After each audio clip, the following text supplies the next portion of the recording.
so-called climate action, the more expensive their energy has become. That lowers people's quality of lives and reduces their life opportunities.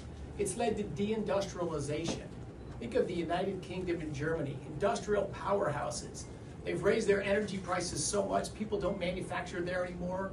It doesn't reduce greenhouse gas emissions. It just sends those factories, those jobs, those opportunities, mostly to Asia, where natural gas-powered plants are now powered by coal, and then the goods are loaded on ships, diesel-powered ships, and brought back, and they call that green or climate action. That's not climate action. The other, I would say, downside, huge downside of this focus on net zero is we've reduced energy access. About 1 billion people live lifestyles remotely recognizable to all of us. Wearing fancy clothes and traveling on motorized transport and turning light switches on and off. 7 billion people, they want to live lives like us too. The only road from here to there is massively more energy. President Trump got elected to stop the nonsense of the Biden administration, where we didn't grow American electricity production, but we raised the cost of it by 25%.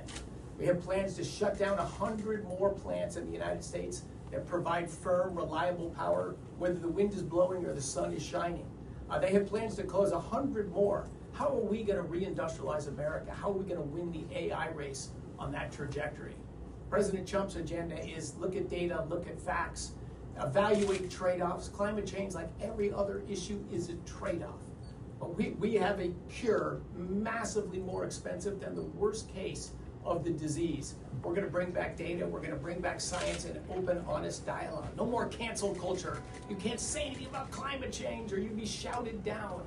In fact, we published a 140-page report from the Department of Energy on climate change. 5 top scientists full of data on temperature, on sea level rise, on ocean pH, on fertilization impacts, just a broad study. It's a lot of foot stomping and anger has been in response to that report. In all the reports, including the National Academy's report that came out a week or 2 ago, there is no disagreement with what's in the report. It's just either changing the topic to models or what the future might bring. Please, wrong, as I read in countless newspaper articles, it's discredited data. What in the climate report is wrong? I did find one and only one quantitative disagreement with what was in our climate change report. We reported that there's been 8 inches of sea level rise from the year 1900 to 2024. 124 years, 8 inches of sea level rise. And the National Academy report that started with huffing and puffing of the science is irrefutable and climate change is a disaster. They said the sea level rise from 1900 to 2024 is 7 inches. Well, maybe it's 7.5 inches, and we got to correct a historical sea level rise by 1/2 inch. This is not changing facts, not changing data, not changing trade-offs. So we're very welcome to have an honest dialogue about the trade-offs with climate change, with human life. The UN Sustainable Development Goals, number 1 is poverty. Number 2 is hunger, education, safety. These are the big issues of the world. Climate change is 13 in the Sustainable Development Goals, but yet it's all the oxygen, it's all the money, $5 trillion of subsidized and mandated expenditures on wind, solar, and batteries.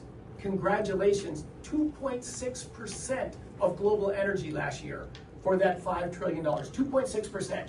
And everywhere the penetration was highest. I mentioned the European nations. I'll mention California in our own country. California has by far our highest electricity prices, except for Hawaii because it's an island. That's what climate policy or pushing wind, solar, and batteries into your grid does. It makes energy more expensive, it hurts people's lives, and does almost nothing for global greenhouse gas emissions.